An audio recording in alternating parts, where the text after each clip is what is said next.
नमस्कार शिक्षक बंधुओं, आज फिर एक बार स्वागत है आपका मेरे YouTube चैनल पर। बीपीएससी टीआरई 3 के लिए हम लोगों ने कुछ सीरीज़ बनाई थी, फिर समय अभाव के कारण मैं इस पर वीडियो डालना छोड़ दिया था। अब फिर टीआरई 4 के लिए अभी से हम लोग तैयारी करेंगे। कक्षा 6 से लेकर के कक्षा 12वीं तक के सभी विषयों को बारी बारी से हम लोग देखेंगे और अच्छी तैयारी का एक ठो मार्ग प्रशस्त करेंगे। जैसे कि हमने पिछली टीआरई 3 से पहले कक्षा 7 का भूगोल का सीरीज वाइज प्रत्येक अध्याय का वीडियो दिया था, तो उसमें से कक्षा 1 से 5 की बीपीएससी परीक्षा में 3 से 4 प्रश्न देखने को मिले थे और 6 से 8 में भी देखने को मिले थे प्रश्न। इस हिसाब से अगर देखा जाए तो ये काफ़ी फ़ायदेमंद होती है हम लोग के लिए। तो इस वीडियो को देखा जाए। आज हम लोग कक्षा 6 का इतिहास लेकर आए हैं, उसका प्रथम अध्याय है हमारा अतीत। इसको हम लोग देखेंगे आज। तो देखिए, इस अध्याय में कुछ खास नहीं है। पहला अध्याय में कुछ खास नहीं है। पहला अध्याय में सिर्फ ये बताया गया है कि हम इस इतिहास में, कक्षा 6 के इतिहास में किस अध्याय में क्या पढ़ने वाले हैं। तो इसमें दिया गया है कि अगर कोई व्यक्ति अपनी पुरानी बातों को ध्यान में नहीं रखता है, अपनी पुरानी जो हालात है उसको ध्यान में नहीं रखता है, तो उसकी ज़िंदगी मान लीजिए ऐसा है कि वह व्यक्ति है जिसके पास कोई याददाश्त नहीं है। अर्थात इस अध्याय में हम लोग अपने अतीत के बारे में देखेंगे। हमारा इतिहास क्या रहा है, हमारे पूर्वज कैसे रहते थे, क्या उनका जीने का तरीका था, इसके बारे में ज़्यादा जानकारी दिया गया है। तो यहाँ पर दिया गया है कुछ खास नहीं, बस किस अध्याय में क्या पढ़ने हैं, तो यही सब बातें हैं यहाँ। तो पहला जो इसमें देख लीजिए आप, यहाँ दिया हुआ है कि अतीत का काल क्या है। तो इसमें दिया हुआ है कि यहाँ से देखें, आप यह भी जानते होंगे कि इतिहास का संबंध अतीत के उस काल से है जिसके बारे में हमें लिखित साक्ष्य मिलते हैं। एक तो ये लिखित साक्ष्य की बात करता है। आगे लिखा हुआ है कि हमें अतीत के बारे में, अतीत वह काल भी है जिसके बारे में हमें लिखित जानकारी पुस्तकों या रचना से नहीं मिलती, बल्कि ज़मीन के नीचे दबे पुराने अवशेष, वस्तु, सिक्का, अभिलेख इत्यादि से मिलती है। मतलब लिखाने, जो कुछ लिखा हुआ चीज़ है उसके अलावे भी हमको अपने पूर्वजों के बारे में, अतीत के बारे में जानकारी, कुछ ऐसे चीज़ जो ज़मीन के अंदर दब चुके हैं, जैसे पुराने अवशेष हो गए, वस्तु हो गए, सिक्का हो गए, अभिलेख हो गए, इन सब से भी हमें अतीत की जानकारी मिलती है। इसी काल को पूर्व ऐतिहासिक काल कहा जाता है। तो बहुत ऐसे समाज थे, जैसे कबीलियाई समाज हो गए, जनजातीय समाज हो गए, ये आज भी देखने को मिलता है। तो उनके जीवन से हम उसके पुराने अतीत के बारे में अनुमान लगाते हैं कि इसके जीवन की क्या परंपरा रही होगी।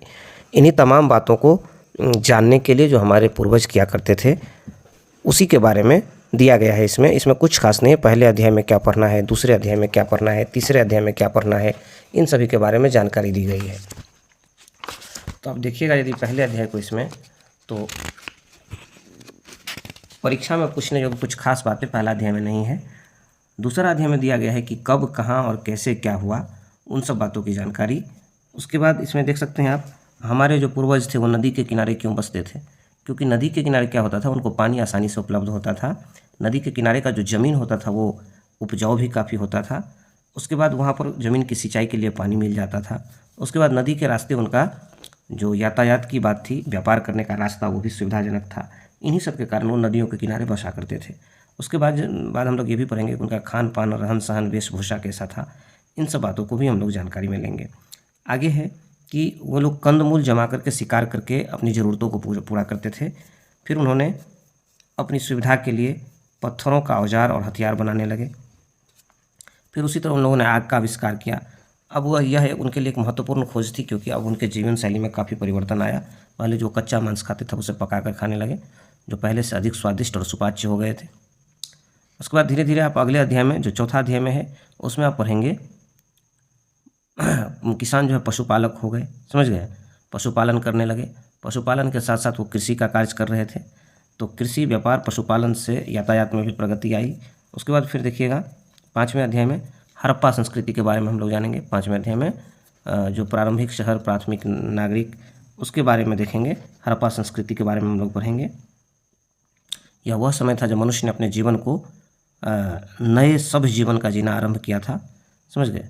उसी तरह से 6ठे अध्याय में हम लोग देखेंगे वैदिक काल क्या था। वैदिक युग से काफ़ी प्रश्न देखने को मिलते हैं परीक्षा में, तो वैदिक युग को देखेंगे। इसमें बौद्धिक और आध्यात्मिक बातों को देखेंगे। वेद की रचना कैसे हुई, आरंभ में किसने लिखा, कैसे लिखा गया, ये सारी चीज़ उसमें देखा जाएगा। 7वां अध्याय जो आएगा उसमें उस चरण को दर्शाया जाएगा जिसमें मनुष्य का भौतिक जीवन और भौतिक जीवन दोनों, माने भौतिक जीवन और बौद्धिक जीवन दोनों में प्रगति हुई। तो 7वें अध्याय में इन सभी बातों को हम लोग देखेंगे। राज्य का कैसे गठन हुआ, लोग कैसे जीने लगे, फिर उसमें धार्मिक जीवन, बौद्ध धर्म, जैन धर्म कैसे आया। इसके अलावा आपको जो अध्याय 8 होगी, अध्याय जो 8 होगा उसमें आप देखेंगे धर्म के बारे में, ज़्यादातर खास करके बौद्ध धर्म के बारे में। उसके बाद 9वां अध्याय में आप लोग जो है मौर्य साम्राज्य के बारे में पढ़ेंगे, विशेष करके राजा अशोक के बारे में पढ़ेंगे, उनकी उपलब्धियों के बारे में पढ़ेंगे।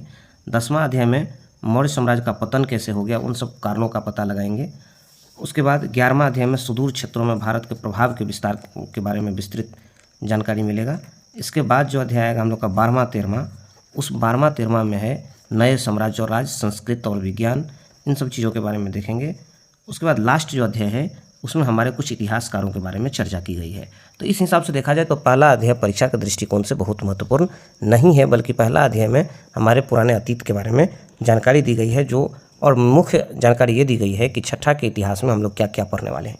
तो इस तरह से इस अध्याय को शॉर्टकट में समाप्त करते हुए कल मिलते हैं दूसरा अध्याय, जिसमें जानना जरूरी है, उसको ढंग से पढ़ना जरूरी है, उससे परीक्षा में प्रश्न आएंगे। अध्याय का नाम है कब, क्या, कब, कहाँ और कैसे। ये दूसरा अध्याय है छठा के इतिहास का। चलिए तब तक के लिए शुभ रात्रि।